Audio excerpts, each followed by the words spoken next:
Hoje estamos diante do capítulo 44 de Gênesis. Querido amigo, esse capítulo nos mostra a continuação da história do reencontro de José com os seus irmãos, sem que ainda eles soubessem que aquele senhor da terra era o próprio José vendido por eles há tanto tempo atrás. Você se lembra que no programa passado essa história teve alguns pontos de destaque? Você se lembra qual foi a palavra do mordomo de José aos seus irmãos quando eles ficaram amedrontados pensando que se tornariam escravos? É isso mesmo, foi isso mesmo. Foram palavras divinas. Lembra-se das palavras? O mordomo lhes disse: paz seja convosco, não temais. O vosso Deus e o Deus do vosso pai vos deu tesouro em vossos sacos, e o vosso dinheiro me chegou a mim. E ainda lhes trouxe para fora Simeão, que tinha ficado como refém. Amigo, essas palavras foram extraordinárias. Este egípcio certamente havia sido influenciado por José. Provavelmente tinha se tornado um homem temente a Deus, pois, quando lhes falou sobre o ocorrido, disse que o Deus de Jacó havia feito aquilo com eles. Você percebe que esta foi uma palavra divina para estimular aqueles homens a crerem? Num certo sentido, aquelas palavras, além de destacar a soberania divina, foram palavras sobrenaturais. Sim, porque na história de José temos muitas coisas sobrenaturais, temos muitos milagres. Em todos os detalhes dessa história, vemos a mão de Deus operando, agindo. Mas você também deve se recordar da cena que aconteceu quando José perguntou sobre o pai deles. Você se recorda? Eles responderam: vai bem o teu servo, nosso pai vive ainda. E abaixaram a cabeça e prostraram-se. Sim, os irmãos de José prostraram-se diante dele, sem saber que ele era José, aquele irmão odiado por eles. Não sabiam ainda diante de quem estavam, mas mesmo sem saber, estavam cumprindo o que José sonhara há tanto tempo atrás. É isso que Deus faz, querido amigo. José viu seus irmãos prostrarem-se repetidas vezes diante de si. Assim vemos o cumprimento da palavra de Deus quando diz: Deus resiste aos soberbos, mas dá graça aos humildes, conforme Tiago 4,6.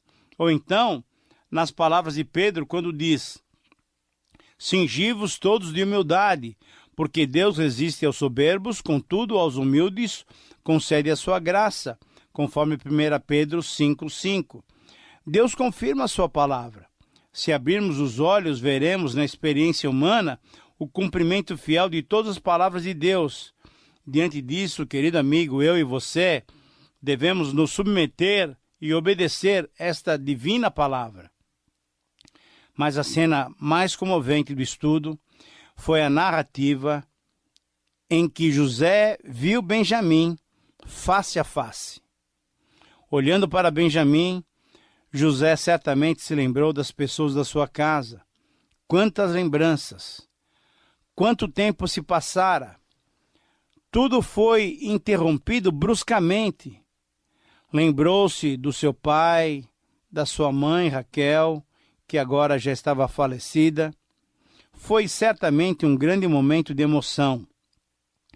E assim José se apressou e procurou onde chorar, porque o seu interior, o seu íntimo se movera grandemente para com seu irmão. Entrou num outro aposento e chorou ali. Que momento emocionante foi aquele! José não conseguia controlar as suas emoções. Pediu licença, se retirou da presença de todos, foi para um lugar reservado e ali abriu seu coração e chorou de emoção e de alegria. O choro é algo natural, é a manifestação das nossas mais profundas emoções. A todos os seres humanos, a lágrima é algo natural. Cristo chorou, pois também ele era totalmente humano. É humano chorar. José chorou. Era Benjamim, o seu irmão mais novo, a quem não via por pelo menos uns 23 anos. Talvez já não esperava mais poder ver o seu irmão. mas aí está ele diante dos seus olhos. Ele e os seus outros 10 irmãos. Quantas recordações, quanta alegria contida, quantas bênçãos do Senhor Deus, como Deus lhe dirigira a vida até aquele momento. Mas aquele ainda não era o momento de se revelar. Mas, querido amigo, agora vamos estudar o capítulo 44, que é a continuação dessa linda história. E aí, logo nos 2 primeiros versículos, nós encontramos o seguinte relato. Deu José esta ordem ao mordomo da sua casa: enche de mantimentos os sacos que esses homens trouxeram. Quanto puderem levar, coloque mantimentos e põe o dinheiro de cada um na boca do saco de alimento. O meu copo de prata poloás na boca do saco do mantimento do mais novo, com o seu dinheiro do seu cereal. E assim se fez, segundo José dissera.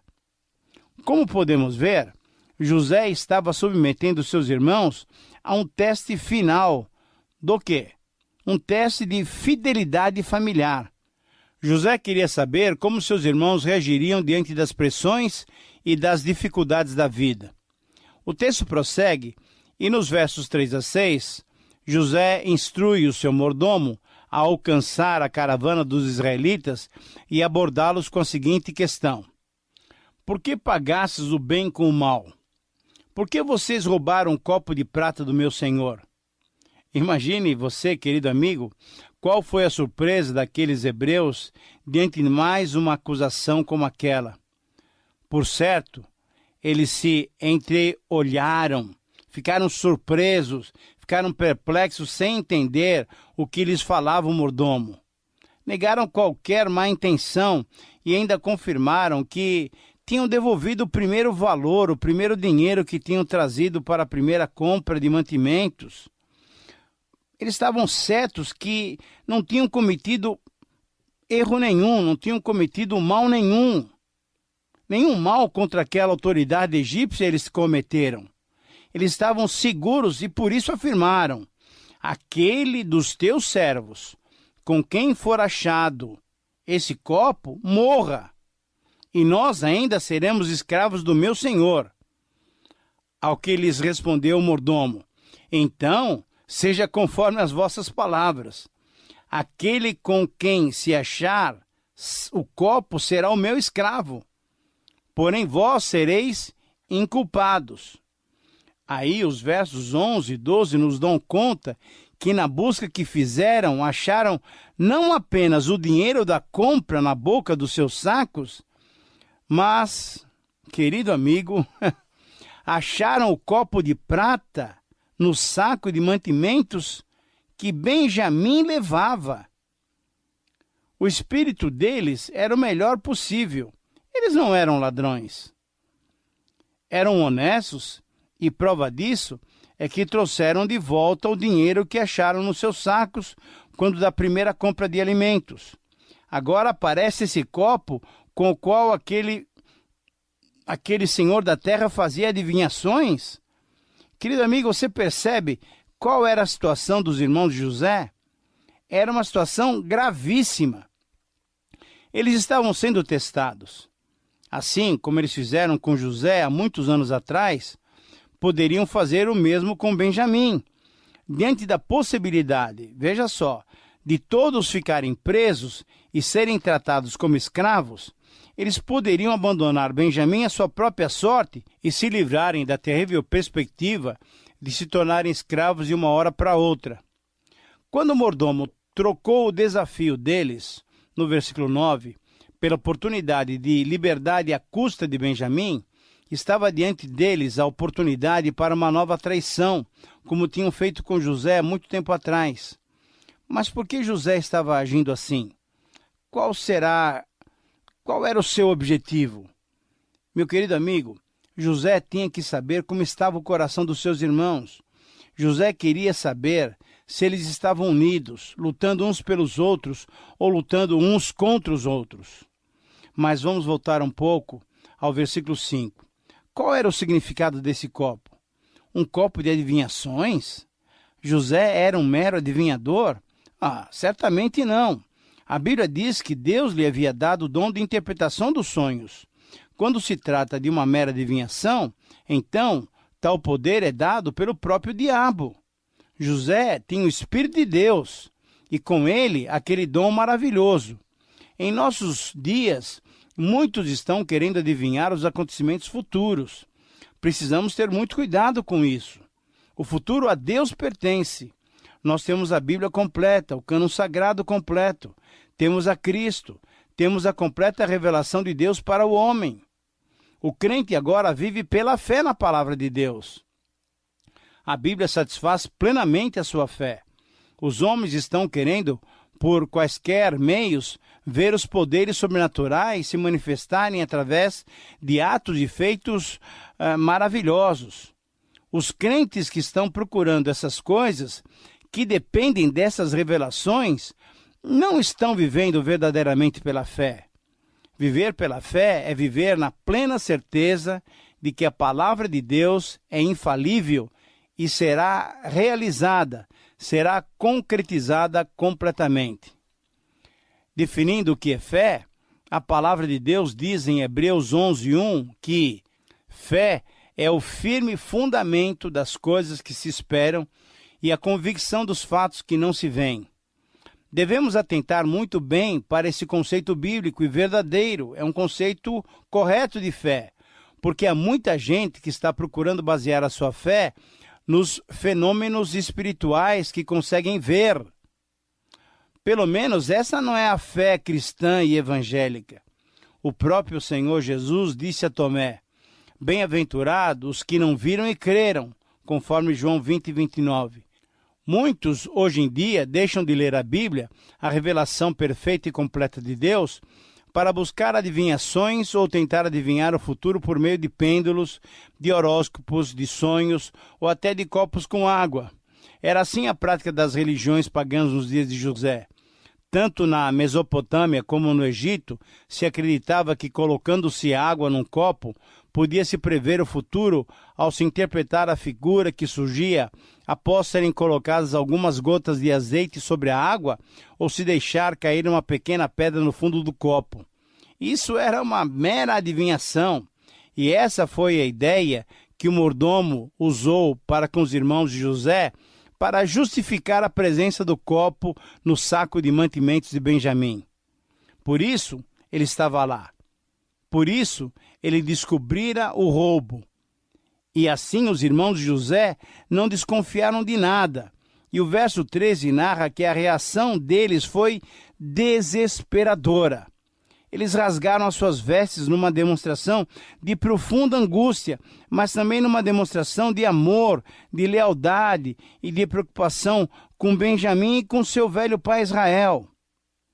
Mas voltando novamente ao texto, vamos ver que os objetos, o dinheiro e o copo a que o mordomo de José havia se referido, foram encontrados dentro dos sacos dos irmãos de José, e todos eles então estavam obrigados a voltarem diante daquela autoridade egípcia. Eles deveriam voltar novamente à cidade.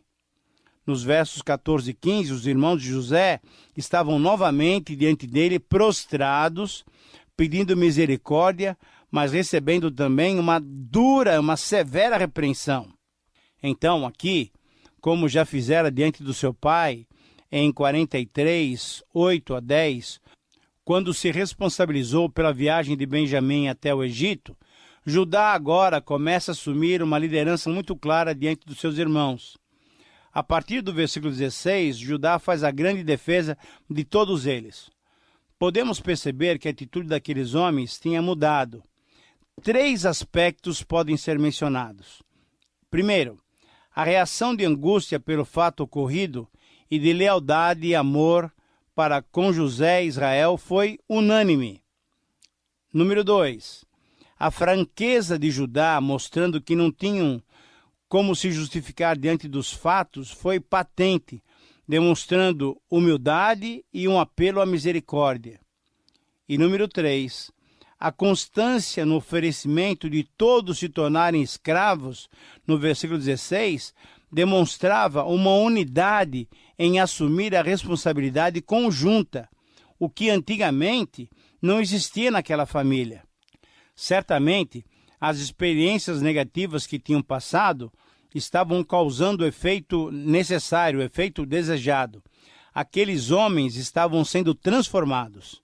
Sim, querido amigo, quando as transformações em nossas vidas não ocorrem por bem, Deus usa recursos duros, situações complicadas em nossas vidas para produzir as mudanças necessárias.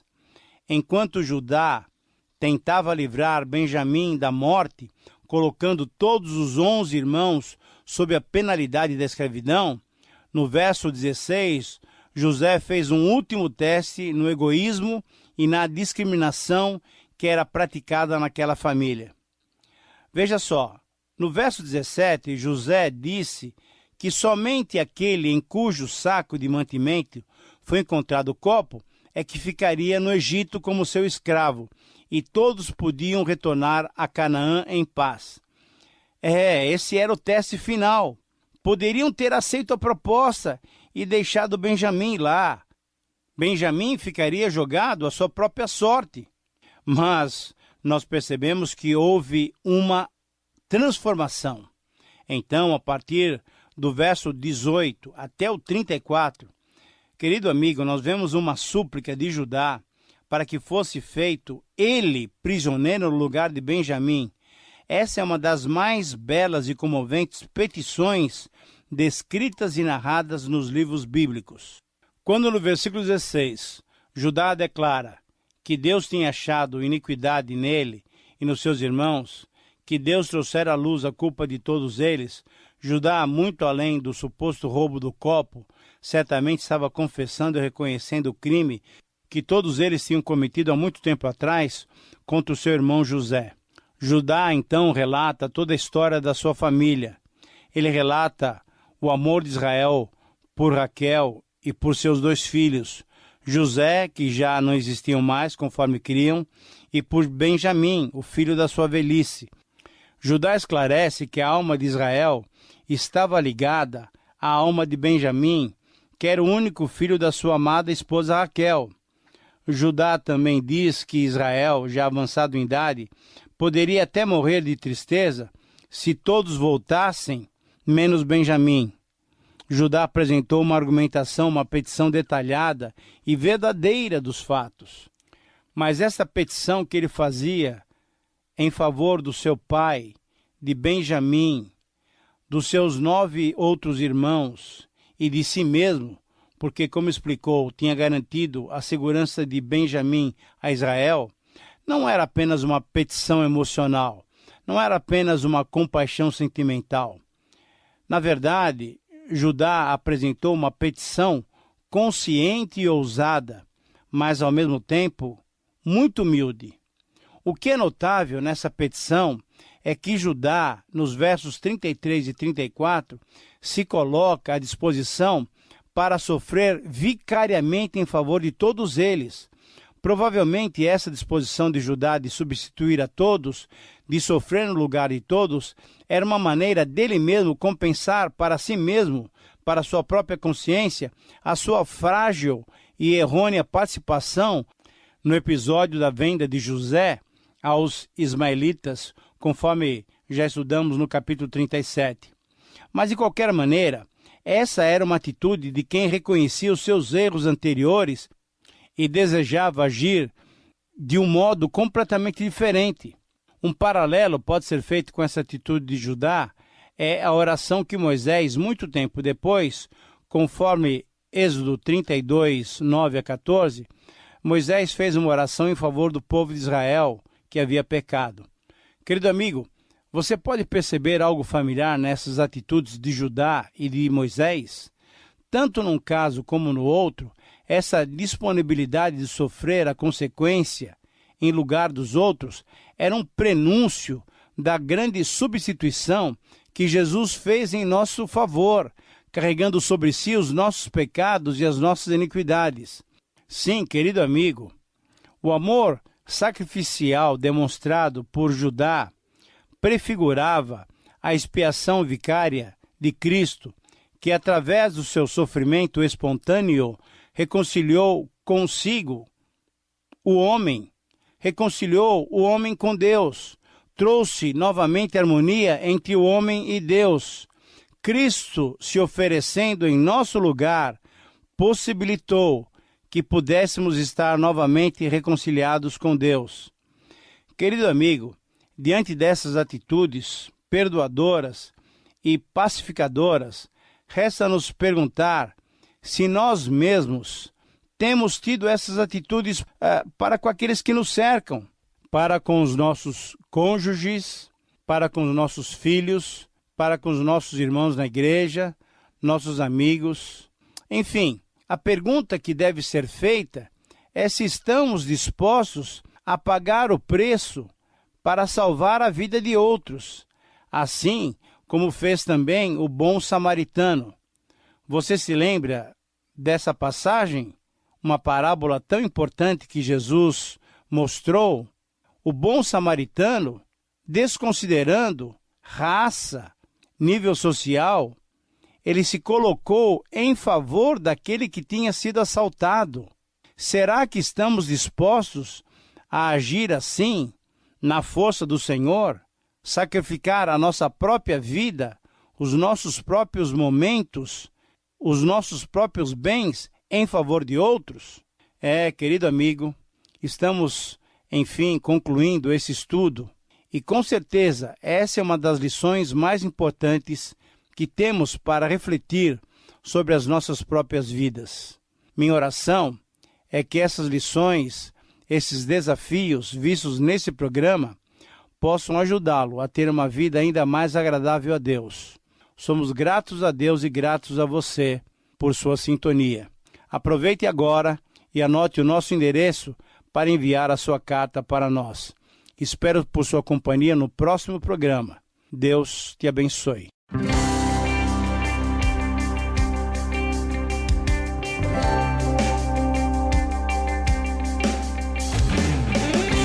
Através da Bíblia. Estudo sistemático e detalhado da Palavra de Deus do Gênesis ao Apocalipse. Para saber mais, acesse nosso site transmundial.org.br.